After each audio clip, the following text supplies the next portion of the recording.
Thank you for tuning in to No Sudden Moves Radio. And remember, stay on the proven path so you don't risk falling behind. Here at Business Legends, we don't overthink it. Look around and see what everyone else is doing. If it's working for them, it will work for you. Welcome to Wait It Out, where we believe there's no reason to act now.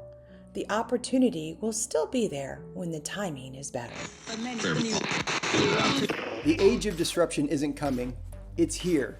And the boldest move isn't following the crowd, it's following your why. I'm Patrick Leddin, and you're listening to Disruption Lab.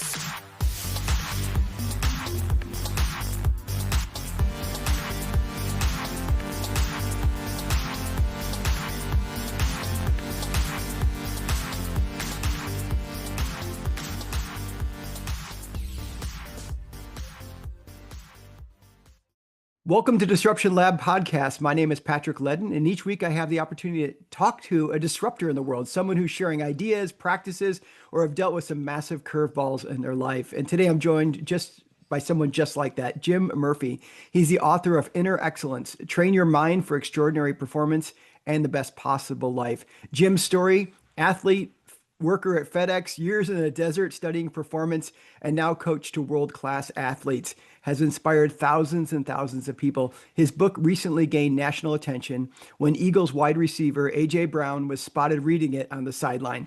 Hey, Jim, welcome to the program. Thanks, Doctor. Tell me a little bit about yourself. I know many people know the book and they remember that, maybe know that story, but just tell us a little bit about how you wrote that book. It ended up in A.J.'s hand and where it's gone from there. Yeah, so my whole life I have obsessed about being a superstar athlete and got drafted by the Cubs, dream come true, played 5 years pro baseball, got injured, totally devastated. My whole identity was wrapped up in my role as a pro athlete. And when I lost it, I felt like I lost everything. Got a job coaching, driving a truck for FedEx downtown Seattle. Got asked to coach a high school team in inner city Seattle, had never considered it. It was right after I finished work with FedEx, and so I decided to try it. We went undefeated, had such a great time, decided I wanted to become a professional baseball coach. Went to grad school to get a master's in coaching science, and for my master's paper, I interviewed 39 Major League Baseball managers and GMs on how to build a championship team and other pro coaches and college coaches, and got a job with the Texas Rangers 2 weeks after graduation. So that was another dream come true. And then I quit 6 months later. It just wasn't a good fit. And at the time I thought I was a total failure. Why am I not making this work? But now I realize God had far bigger plans for me. And there was just a box that I couldn't fit into. And I think that happens so often in our lives. We're trying to fit into this role that society says we should play. And oftentimes God has much bigger plans for us, and it looks like that's the role that we should squeeze into, but we can't see that there's far greater things waiting, and that's kind of what happened. I ended up going to the desert to live a life of solitude, to figure out what to do with my life. I gave away over half my possessions, and ended up deciding to become a personal coach to pro baseball players and teach them how to have peace and confidence under pressure. And my first 2 clients did amazing, so I thought, okay, well, I'm going to put together a little manual for future clients on how they can have the most poise and confidence under the most pressure. So I called a sports psychologist and asked him, how can a pro baseball player in Game 7 of the World Series, bottom of the ninth, 2 outs, bases loaded, full count, down by 1, how can that guy have peace and confidence with so much pressure? And just similarly, how can an Olympic athlete train for 4 years for an event that may last less than a minute? And so I called one psychologist and another, and I just never got good answers. And so I just kept calling them, and then I just ended up spending 5 years of full-time writing and research to figure out the answer to that question. And that became the book, Inner Excellence. There's so much we can pull apart in that, which you just went through right there. And thanks for sharing that intro, because there's part of his identity. You mentioned earlier, like you saw yourself didn't see yourself, you were an athlete. And, that identity kind of had to change pretty quickly. And so, suddenly you're like, oh, who am I? And what am I doing? And where am I going? And then, gosh, we do often try to put on coats that don't quite fit, don't we? That are, maybe they were tailored for someone else to wear. And that's really challenging too. Yeah, for sure. And then just kind of that, I just love the journey. I mean, it literally is a journey. We talk about sometimes life being a journey. Tell me a little bit about like being out in the desert years. What was that all about? What was that like? Yeah, it was a lonely time. It wasn't like I was in a teepee somewhere. I was living in Tucson, on the outskirts of town. I knew three people when I went there. Two were married to each other, and I lived in the baseball academy. My former teammate in pro baseball, Ricky Scruggs, had invited me to come down and help out with his baseball academy. So I moved there to help him out part time, and I really just wanted to figure out what to do with my life, and yeah, come face to face with my thoughts and dreams and hopes, and figure out who I was and what was I put on this earth to do. But my first New Year's Eve, or it was either my first or second, I don't remember, but I was in an empty house, and I hear a noise, and I'm just writing in my journal, and I go outside to see what the noise was, and then I see fireworks, and that was the first time I realized it was New Year's Eve. So every night was pretty much the same. I was trying not to socialize, I just wanted to be in this place of solitude where I could really figure out my life. And I had to get rid of my television, and this is before streaming, so I could not waste my time. I knew I was going to be lonely, but I didn't want to waste my time and be lonely. And so, yeah, it was a kind of a lonely time for a couple of years. Yeah. How long was that period for? 2.5 years in the desert. What caused you to go into that period, and what caused you to come out of it? And when I was in the desert, actually, my parents and my sister actually moved in with me, but I would generally leave at 7 a.m. and come back around 8 p.m. And so I really wouldn't see them during the day much, and just go to a coffee shop to work on the book or go to the baseball academy. I left because I realized I was a personal trainer, and I just wanted to have more of an impact on people's lives. I was a personal trainer in Vancouver, Canada, and it was great. I loved my clients and enjoyed it. I just wanted to have a bigger impact, and I was feeling restless. And I knew that I had to get away from everyone that knew me, who I was, because I knew that there's going to be some people saying, "Why would you change anything? Your life is great. You know, we love you. You're doing good. Don't leave." And I wanted to not have anyone put any limits on me, and just say, if anything was possible, what would I do with my life? And just make sure that I always thought about Henry David Thoreau, and how I just wanted to make sure that when it came to the end of my life, that I'd made sure that I fully lived. So how do you help people when you're working, for example, when you're working one-on-one or providing some support to someone coaching wise, I should say, how do you help them kind of take that similar journey? Is it every time like, hey, you need to cut ties with everybody right now, or is there some ways that we can kind of make that journey even as we live out our day-to-day life? Yeah, what I do is that people come to me and they want some sort of a tangible solution. They want tangible results. I'm a performance coach. I get paid to help professional and Olympic athletes perform better. And so they want to become world number one or win a world championship or gold medal or something like that. And I help them. It's like they want a surface level achievement, some tangible transaction that they can look at and say, hey, I'm somebody, some accomplishment. And I teach them how to go for a meaningful, fulfilling life with amazing experiences, deep, enriching relationships where they're learning and growing and making a difference in the world. And that person is someone who achieves greatly.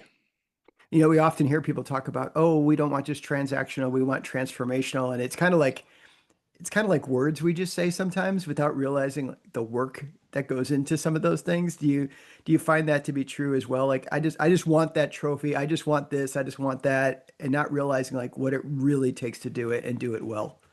What I find is that most people don't have time to think deep enough about their lives. What's my purpose?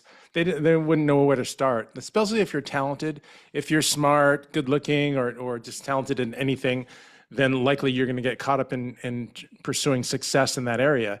And the better you are at it, the more success you have, the more you're going to get sucked into trying to achieve more and more so you can feel alive. And because everyone wants to feel fully alive, and they feel close to being alive when they're fully alive when you achieve something, because we're created for love. Our deepest need is for unconditional love. And when you achieve something, you're going to get the cheers and that quote love from the world. And that's when you feel some sense of feeling alive. And so when you have talent, you're going to try and get more of that. But the problem is there's way too much out of your control, and the world is it can be a very scary place with there's so much fear, anxiety, tension, violence, and things that we can't control. And so we got to focus on who am I meant to become, and what can I control to become that person. All right, so I'm going to ask you a personal question in front of the whole audience. But so I feel like, as we're talking right now, I'm like, gosh, I should ask Jim this question because it's something I'm kind of struggling with, and some people might be as they're listening to it as well. So I would say I've had a degree of success in life. I've made some good choices. I've made some bad choices. I've learned from both, probably more from the bad than the good sometimes. Was never a star athlete by any stretch, but did some things physically wise. Jumped out of some airplanes. Yeah, I jumped out of some airplanes, ran around the woods, did some of those type of things. Had a business for a while. Ended up getting a job at Vanderbilt University as a professor. Which was kind of like, to me it was like, wow, I've come a long way from the South Side of Chicago to being a professor. Dr. Leddin. Yeah, there you go. And then James Patterson walks in my class and said, I hear him tell his story, and then I'm like, I'm going to start a project around disrupting. And then he agrees to write a book. And then I'm like, gosh, if this thing's really going to hit, I got to give up the university thing. Now, I think I'd done the hard work on thinking about my purpose in life. I'd spent a considerable amount of time thinking about that and kind of got to the point of saying, like, I think my purpose in life is to provide ideas and insights that help other people live out their great purpose. Is kind of what I say is my purpose in life. And I really feel strongly about that. I think I've been gifted in certain ways and can help people. But now I sit right now as we're recording this, just days before the book comes out. I left the university position, gave up that position. I think it's going to go really well. But then you find yourself at that moment, not saying, well, what if it doesn't go well? I'm not really worried about that. I'm more like, wow, this is going to call me to do more, to step up to another level. And I find myself honestly just talking openly here that I'm like, gosh, am I the guy that can go up another step on this ladder?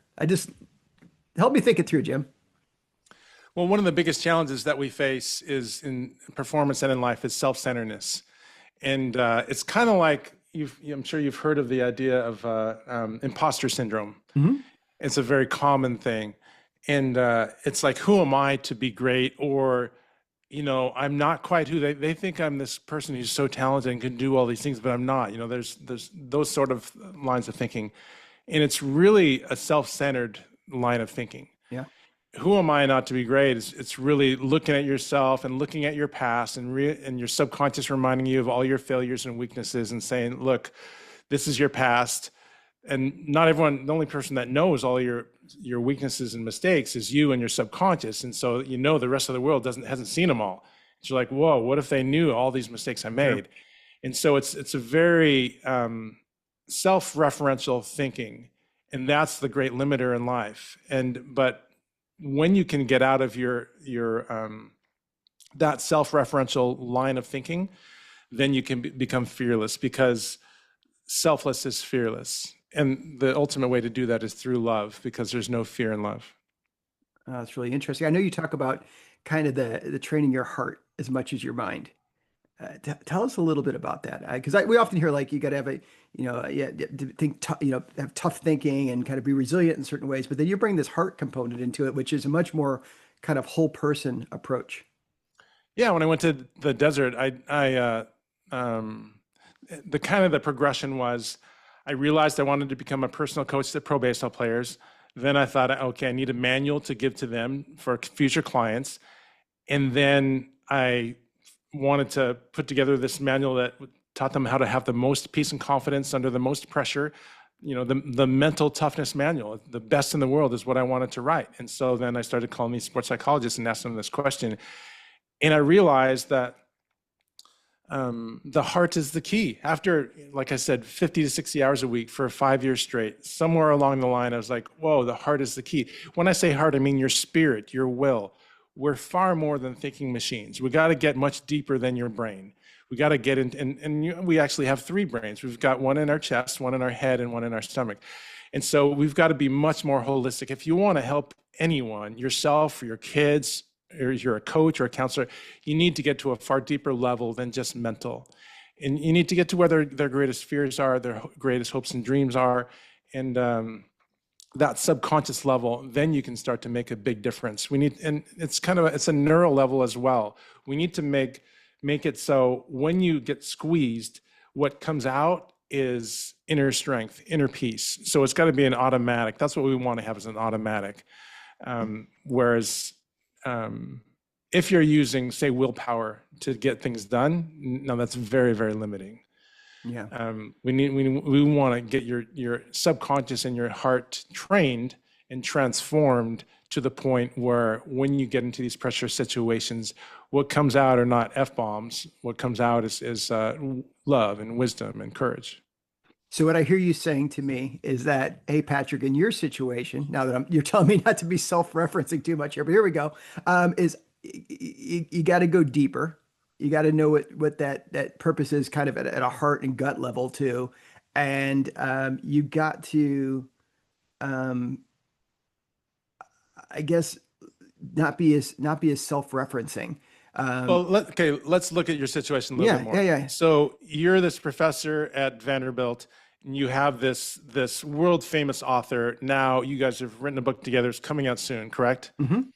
And so you're kind of thinking, like, would naturally, wow, am I ready for this? Like, what if people are asking me these deeper questions about life and meaning and purpose? And am I going to be able to deliver what could possibly come my way? Is that kind of what you're feeling? Yeah, because people that have been down this path before are telling me, like, oh my gosh, your life's going to open up in different ways. And I'm kind of, there's a little bit going, well, you kind of like the life you have, but there's the other side of it's going, like, I guess you said, like, am I the right guy type of thing? And it's kind of like, well, you know what? You're the guy there.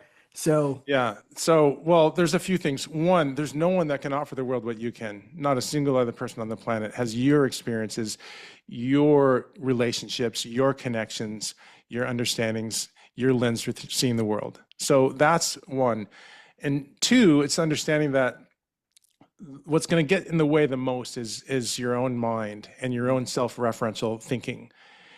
Because just think about it this way. I've worked with a lot of professional and Olympic athletes. When they're at their best, there's no thoughts of self. There's no self-concern. There's no, what will happen to me after this, if I win or lose, if I screw this up. And it's not just professional and Olympic athletes. I mean, inner excellence is most importantly for the average person. The average person, like, they may be working 2 jobs, kids at home. They're the ones that need this much more than a pro athlete. And so getting to the deepest part of you and understanding, how do I want to live? How do I want to feel? Who am I meant to become is going to be really important for you. Because, maybe the book takes off, maybe it doesn't. We don't know. But if either way, we do know that you want to live a meaningful, fulfilling life with amazing experiences, deep, enriching relationships. You're learning and growing and making a difference. Is that something like that? Is that right? Yeah, absolutely. And the reason I wanted to ask you about that is because, one, it's a situation I'm dealing with, and it's kind of good to just have this open conversation. But two, there's probably lots of people listening who are dealing with those same type of things where they're at the edge of something and they're realizing that it's going to call for more or call for something different. Yeah, I mean, I can think about, like, in my own life, inner excellence is now going to be in 29 or 30 languages around the world, and it's just been a lot more of in a lot more people's hands than it was before. Yeah. And so when I think about Jim Murphy, can Jim Murphy deliver? It makes me nervous. I don't know, and I also know that I've made a lot of mistakes, and I've got a lot of weaknesses. I'm really nobody special. And that's right where I'm with you. And I imagine a lot of people listening to like you said, they got 2 jobs. They're trying to, and the boss asked them to take on this project or whatever it might be. And they're like, can I deliver?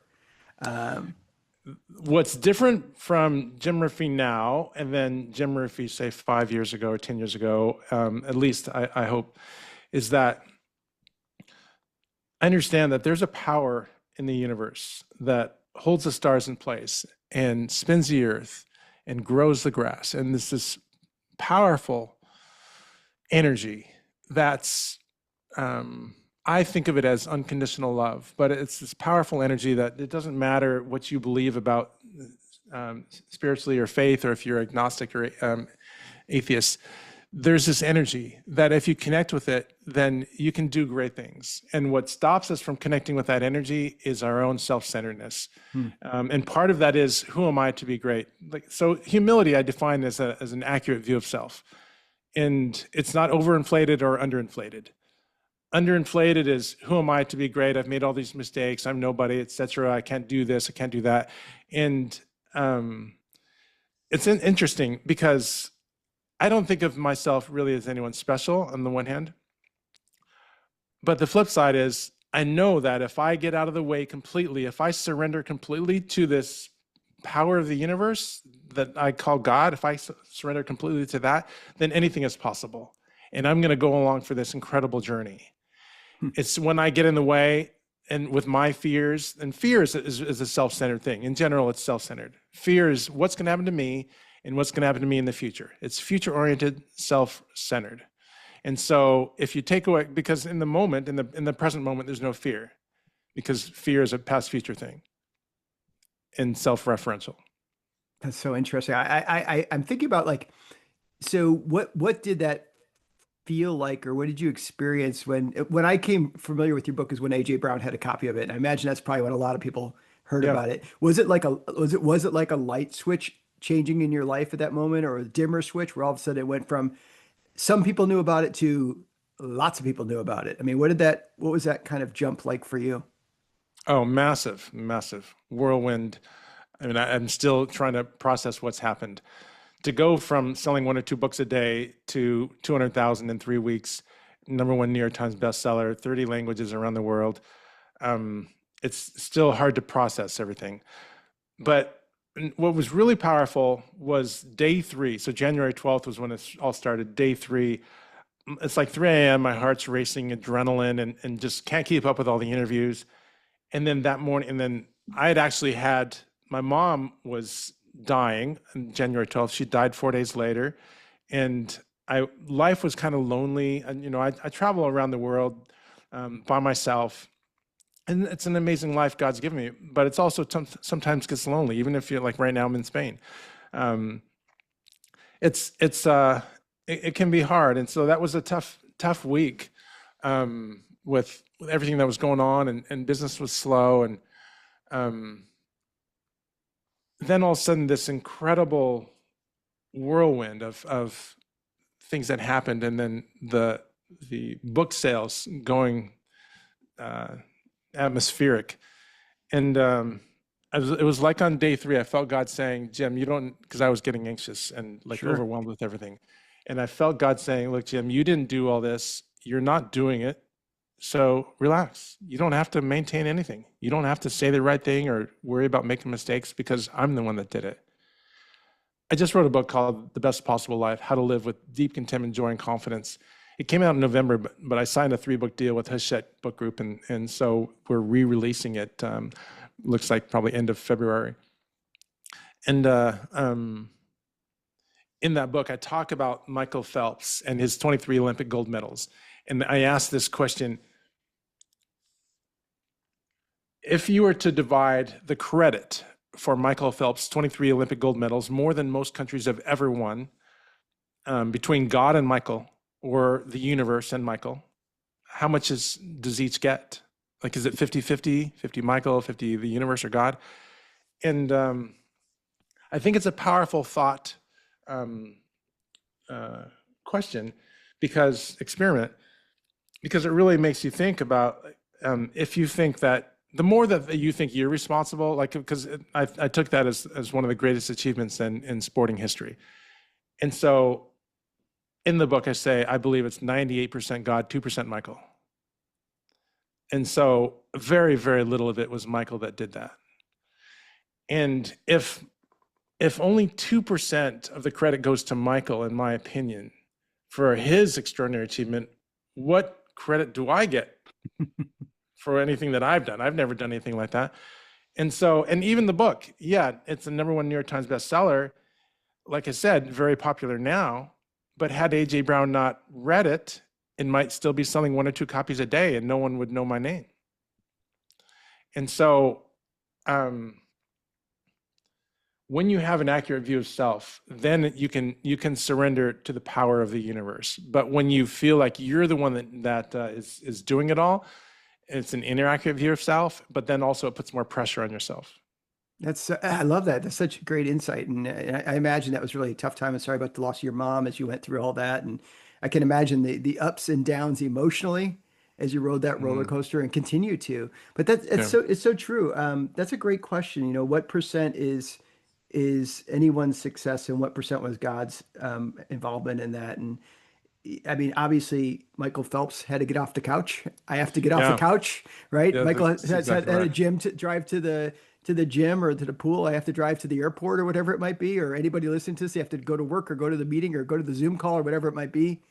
But yeah, it's not all us. And I tell my clients that your responsibility is for your heart and your actions. That's it. It's not your results, not your kids' results, not your company's results. It's your heart and your actions. If you focus on that, then you can do some great things. But as soon as you get caught up in what you want and can't control and all those things in what I call the third world, the world of results and circumstances, now you've got a lot of anxiety because it's way too much to handle. well, there's just so much out there that we can't control. And when you start getting into what can you actually control or influence, it becomes a fairly small component of the universe. Right. Yeah, interesting. So, but we live in a world, that looks at winning very differently than that in some ways. It is the list that the New York Times list. It is the trophies. It is the stuff you put on the shelves. It is all of those things. And I would imagine that, the pursuit of those things will kind of trip us up and cause us to play with a lot of fear. Oh yeah, I mean, it's an illusion, but it's an illusion that I pursued most of my life. And so I'm not writing this as, I just read it in a book somewhere. I obsessed probably more than most people about being a superstar, playing in the NFL, NBA, Major League Baseball. And yeah, it was my life devotion. And like I said, when I lost it, I felt like I lost everything. So this is understanding the book Inner Excellence is written from someone who's spent most of his life obsessing about tangible results and realizing that I don't want nobody wants $1 million, a million pieces of paper.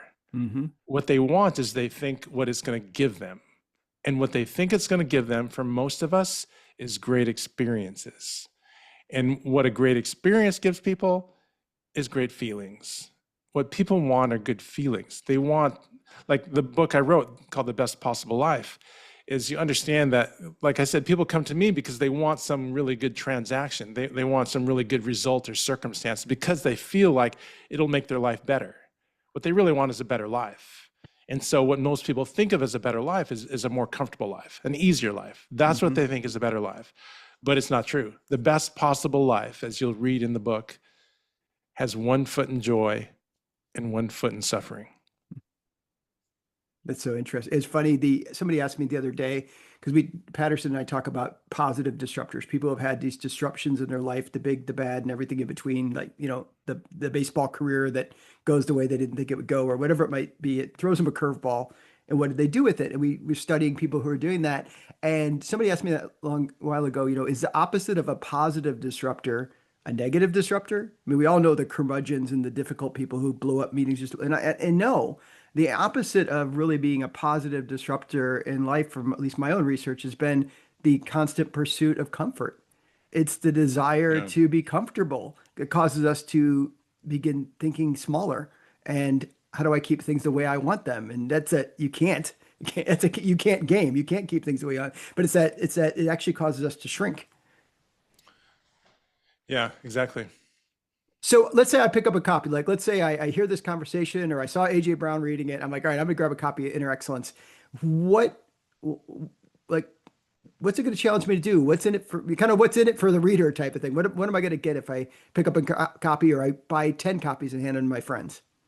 Well, you're going to, first of all, the book's over 300 pages. And like I said, it was 5 years of full-time writing and research for 50 to 60 hours a week. So it's not something that I just took a year writing part-time to make some money. I had no idea if anyone would ever buy it outside of my mom. I wrote it because I wanted to give a manual to professional and Olympic athletes on how to have poise under pressure and achieve great things.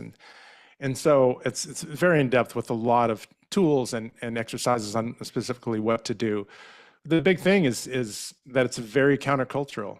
It says that the biggest challenge that you face is your own self-centeredness. And this is not what a coach would normally tell you. You got to have more humility, and even humility, like I said, I define it differently than most people. It's just being accurate in who you are. And the great benefit of being accurate is you're going to see the world with a much clearer lens, and you're also going to have more gratitude. And gratitude is directly linked to inner peace directly linked to inner strength, and inner strength is directly linked to mental toughness, and they're all linked to beauty. Oh, that's really interesting. As we wrap it up, I was just thinking, that's it's so interesting because you think about like an athlete. I mean, it's an average fan watching a sport. If I'm watching a baseball game, for example, I think, gosh, there's certain people that in that moment when it is the bottom of the ninth and it's 3-2 count and there's, runners on base, but you're down by one, blah, blah, blah. Some people just want the bat in their hands. Right? They want to be the one that steps into the box. And as much as it would seem like, oh, I want the bat in my hands, the words that show up a lot there are the I's and the my's. But the ability to say, nah, it's not about you is really it almost feels like an interesting paradox there. Well, if you pursue absolute fullness of life to feel fully alive, then you're going to want the bat in your hands in the big moments in your life. And you're going to be willing to fail in those big moments as well. Because fullness of life is not a transaction. It's not an outcome. It's not outcome dependent. That's so true. Well, Jim, thanks so much for joining us today. I really appreciate the conversation. Maybe I should keep this coaching relationship going because it's so insightful for me. But like I said, I just want to share kind of one thing I'm dealing with because, I'm just like every other guy out there or every other gal out there. I'm dealing with something. And if I kind of put it on the table, sometimes people can see themselves in that story. So folks, I encourage you to pick up copies of Inner Excellence, not just for yourself, for other folks, and be willing to do the hard work. If you face disruptions in your life and you do it with courage and clarity, and you really understand kind of the connection between the heart and mind and the stomach, as Jim said, with the three brains working for us, it can go a long way. So Jim, thanks so much for joining us. And I wish you all the best as you travel and help people live out their great lives. Dr. Leddin, it was great to chat with you. I look forward to our next conversation. Awesome. Thanks everybody for listening. And until next time, I'm Dr. Patrick Leddin. Go make it a great day.